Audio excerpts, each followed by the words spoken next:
Guten Morgen, fellas! Today we're gonna talk about a very bizarre MMO that can go from this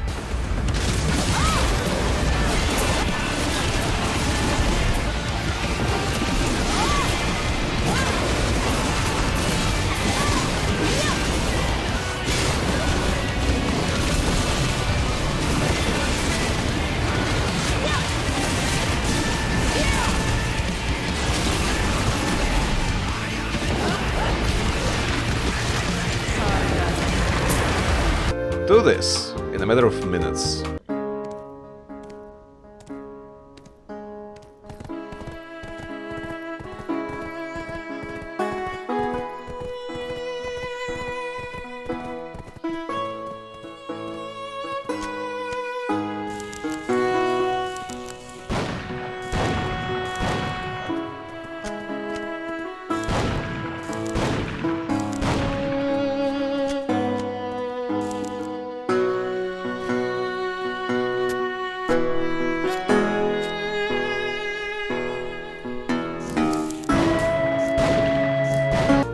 Anyway, before we start talking about BDO, allow me to start from a little rant about pay to win.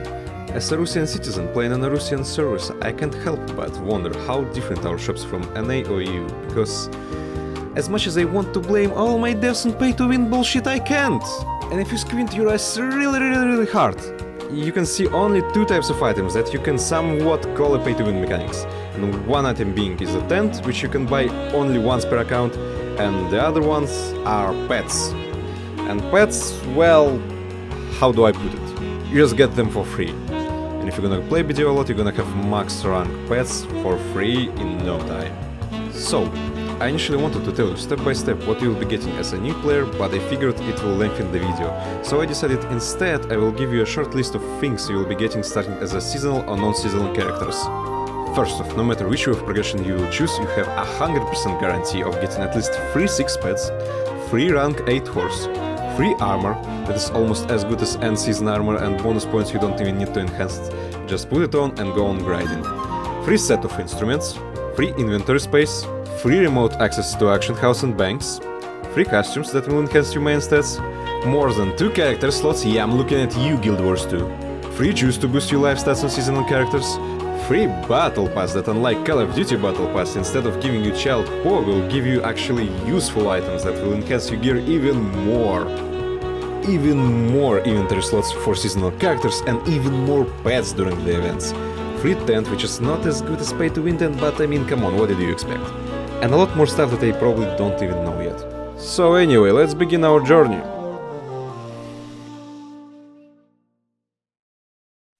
What a thrill, with darkness and silence through the night. After you finish creating waifu of your dreams,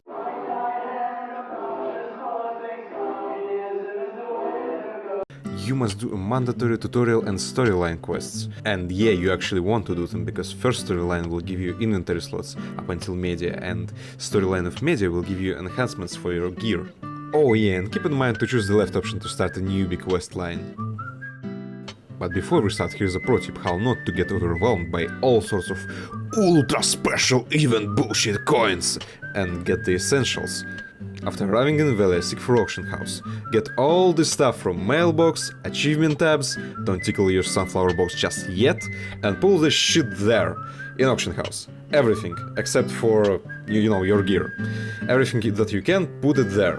Then search for a bank and put everything else you don't know what to do with there.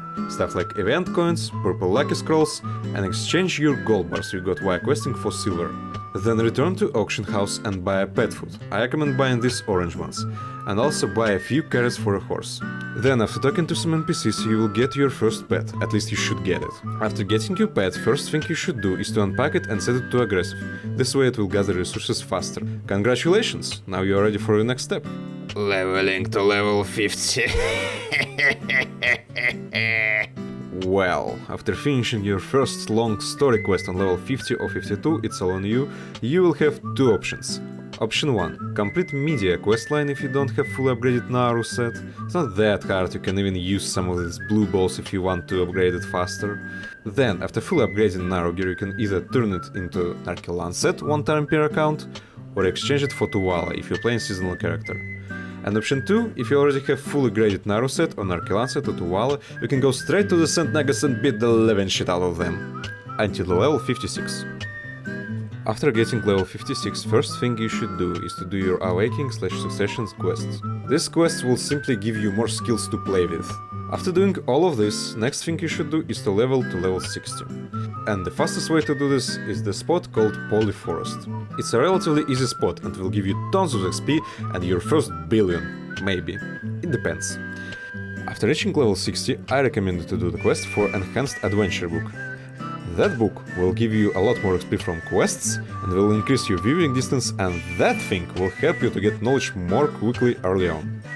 Then I recommend to do story quests. You can find them on the recommended page, at least up to Odilita, to get even more knowledge. And knowledge equals energy, and energy equals more life skill profession increases, and so on and so forth. Okay, let's talk about the most interesting part, the gearing process. Well, first of all, it's not that hard, especially now. You will have two ways of progression if you want to grind the mobs. First way is the way every BDO YouTuber talks about, and it's slow but natural process of you getting your seasonal gear, then exchange it to a boss tier level 4 gear, then upgrading that, Kafras my ass. And it's slightly more expensive than buying everything from the auction house, but by slightly I mean it's around like 1% difference. But if you're going to play 1 or 2 hours a day, this is the best way for you to progress. Second way is simply buying everything from auction house. The very first thing you need to change is your main weapon, not your awakened weapon. Even if you're playing in awakened 3, you need to change your main weapon, because it will simply give you more stats. You should buy Godrite with 1 upgrade and then try to get it to +2. Then you should change your secondary weapon to Godrite. And then if you play in awakened 3, you should buy your awakened weapon. And then you should aim to change your chest plate to Fallen God, and then helmet to Saranka's helmet. And I almost forget to mention that you can get 1 free maxed out last boss set item by completing Abyss 1 quest. Again, it's only once per account.